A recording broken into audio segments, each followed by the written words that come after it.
नमस्कार, मेरा भारत मेरी संस्कृति चैनल पे आप सभी दर्शकों का स्वागत है। मैं हूं घनश्याम पंत। आज आशा करता हूं कि आप सब लोग अपने अपने घरों में सुखपूर्वक रह रहे होंगे, खुशी के साथ रह रहे होंगे।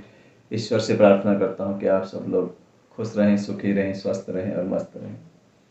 आज हमारे एक दर्शक ने बृहस्पतिवार के व्रत के बारे में जानना चाहा है, जिसके बारे में मैं उन्हें बताना चाहूँगा कि बृहस्पतिवार का व्रत किसी भी माह के शुक्ल पक्ष से प्रारंभ किया जा सकता है। विशेष रूप से पौष माह में प्रारंभ नहीं करना चाहिए, ऐसा ज़्यादातर लोगों का मत है। और बहुत सारे लोगों का मत है कि यदि गुरु पुष्य योग हो, गुरुवार के दिन पुष्य नक्षत्र का यदि योग हो, तो उस दिन गुरुवार के व्रत का प्रारंभ करना अति उत्तम माना गया है। और बहुत सारे लोगों का यह भी मत है कि यदि गुरुवार के दिन अनुराधा नक्षत्र हो तो उसका भी विशेष महत्व बहुत सारे विद्वानों ने, ज्योतिषाचार्यों ने इसके बारे में बताया है। सामान्यतया आप शुक्ल पक्ष के किसी भी बृहस्पतिवार से इसे प्रारंभ कर सकते हैं। मित्रों,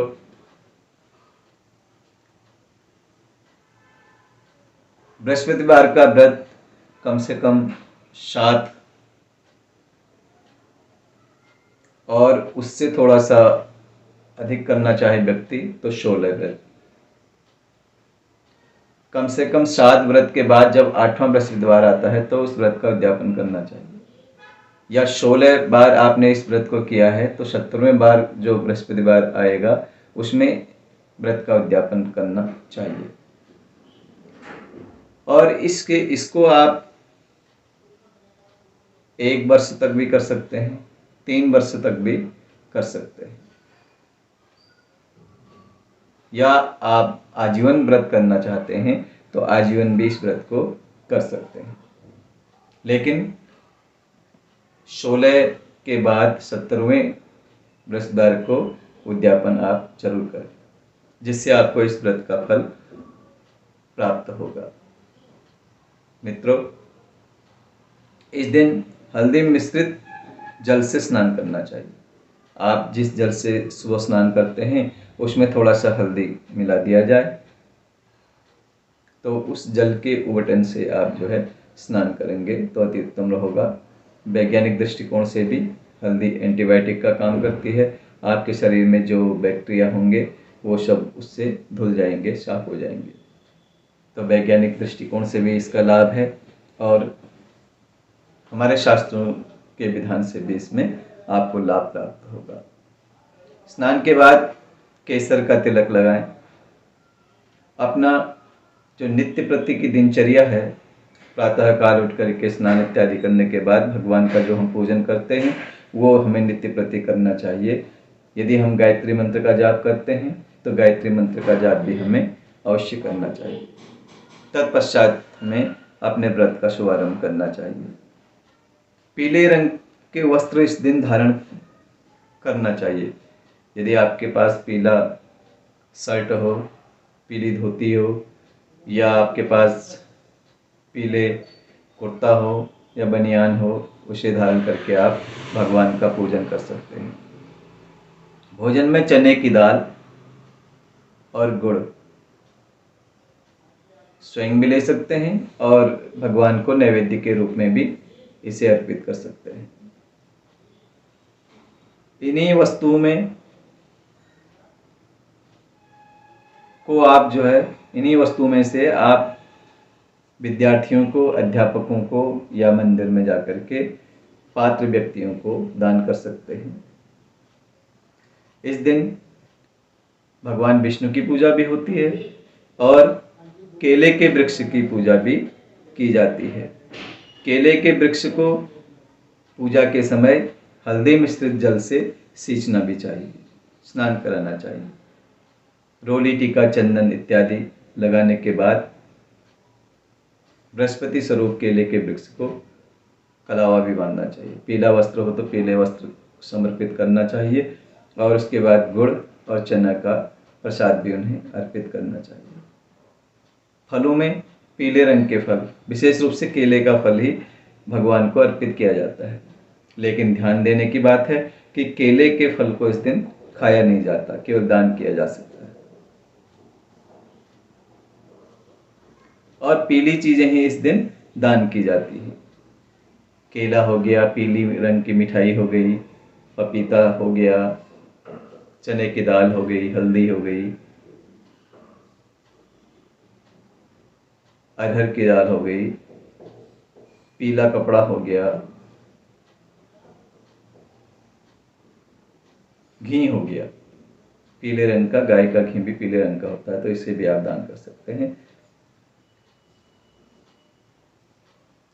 और भगवान बृहस्पति देव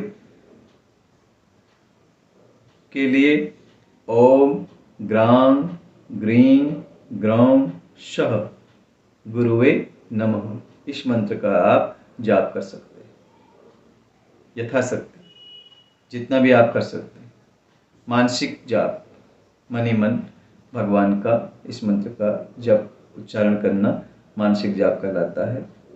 और जब आपके 7 व्रत पूरे हो जाएं या 16 व्रत पूरे हो जाएं तो उस दिन ब्राह्मण को बुला करके अपने घर में हवन इत्यादि भगवान बृहस्पति देव के निमित्त करना चाहिए। हवन समिधा अश्वत्थ पीपल की होनी चाहिए। दक्षिणा स्वरूप में सोना, पीला वस्त्र, रुमाल, चंदन, चने की दाल, हल्दी इत्यादि का जितना भी हो सके यथाशक्ति हमें दान करना चाहिए। यह व्रत विद्या बुद्धि प्रदाता तथा उत्तम स्थान प्रदायक है और घर में धन संपदा की स्थिरता के हेतु भी इस व्रत को किया जा सकता है और अपने दाम्पत्य जीवन की स्थिरता के लिए भी इस बृहस्पतिवार के व्रत को किया जा सकता है। संतान सुख की प्राप्ति में भी यह व्रत अति उत्तम है और यश कीर्ति जिस व्यक्ति को चाहिए तो उसके लिए भी यह व्रत बहुत ही अधिक उत्तम व्रत है। मित्रों, विशेष रूप से मैं अपने दर्शकों को ये सलाह देना चाहूँगा या जिसने मुझसे ये पूछा है उन्हें भी मैं ये बताना चाहूँगा कि आप जो है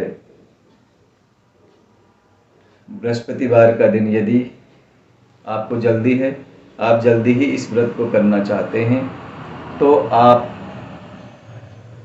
अभी वैशाख माह के शुक्ल पक्ष में भी इसे प्रारंभ कर सकते हैं, ज्येष्ठ मास में भी कर सकते हैं अपने समय अनुसार। लेकिन यदि आप अगहन मास में यानी मार्गशीर्ष में शुक्ल पक्ष में 24 नवंबर को गुरुवार पड़ रहा है और उस दिन अनुराधा नक्षत्र भी है और अगहन मास को या मार्गशीर्ष मास को भगवान कृष्ण कहते हैं कि यह मेरा स्वरूप ही है। गीता में उन्होंने कहा कि मैं मासों में मार्गशीर्ष हूँ। तो इस माह का अति ही उत्तम महात्म्य है। तो यदि आप इस दिन इस व्रत को करेंगे तो आपको अधिक फलों की प्राप्ति हो सकती है। ये तो हुआ माह के महात्म्य के हिसाब से। लेकिन यदि आप किसी भी माह के शुक्ल पक्ष से करते हैं तो आपका यह कार्य अति उत्तम कार्य है, व्रत है, संकल्प है और आप सकारात्मक सोच के साथ इस कार्य को कर रहे हैं तो आपको सकारात्मक ऊर्जा की प्राप्ति होगी ही, आपके विचार अच्छे होंगे ही और आपको इस व्रत का फल अवश्य ही प्राप्त होगा। मित्रों, आज आपको बृहस्पतिवार के व्रत के विषय में जानकारी दी। यदि आपके बृहस्पति कुंडली में अच्छे नहीं चल रहे हैं तो भी इस व्रत को करने से आपकी कुंडली में बृहस्पति देव का जो दुष्प्रभाव था वह दोष दूर हो जाएगा और आपको बृहस्पति देव अच्छे फल प्रदान करेंगे। इसलिए इस व्रत का विशेष महत्व है। साथ ही बृहस्पति देव जो हैं गुरु कहलाते हैं, तो इनका सभी ग्रह मान सम्मान करते हैं। इसलिए इनका व्रत करने से आपको सद्बुद्धि ज्ञान की प्राप्ति होती है और आपके सारे कार्य जो हैं रुके हुए पुनः से प्रारंभ होना शुरू हो जाते हैं। आप सब अपने घरों में खुश रहें, सुखी रहें, मस्त रहें और स्वस्थ रहें, इसी कामना के साथ ईश्वर से प्रार्थना करता हूँ कि आप सब लोग इस चैनल को देखें। इस चैनल के माध्यम से आपको नई नई जानकारियाँ प्राप्त होंगी। बहुत सारी जानकारी देने वाले चैनल हैं, यूट्यूब पे भी बहुत सारे चैनल हैं। जो भी चैनल आपको अच्छा लगता हो उसे आप ज़रूर देखें, क्योंकि जिससे हमें ज्ञान की प्राप्ति हो वो हमें अवश्य देखनी चाहिए। जिस चीज़ से हमें ज्ञान की प्राप्ति नहीं होती उसे नहीं देखना चाहिए। कभी कभी हम मनोरंजन के लिए बहुत सारी चीज़ें देखते हैं, लेकिन मनोरंजन के साथ साथ यदि ज्ञान की भी प्राप्ति हो तो उसे ही देखना चाहिए, अन्यथा समय बर्बाद नहीं करना चाहिए। आज के लिए इतना ही। यदि आप इस चैनल से पहली बार जुड़ रहे हैं तो इसे सब्सक्राइब कीजिए, पसंद आए तो लाइक कीजिए और ज़्यादा ही पसंद आए तो अपने चाहने वाले लोगों के साथ इसे शेयर कीजिए। बहुत बहुत धन्यवाद। नमस्कार।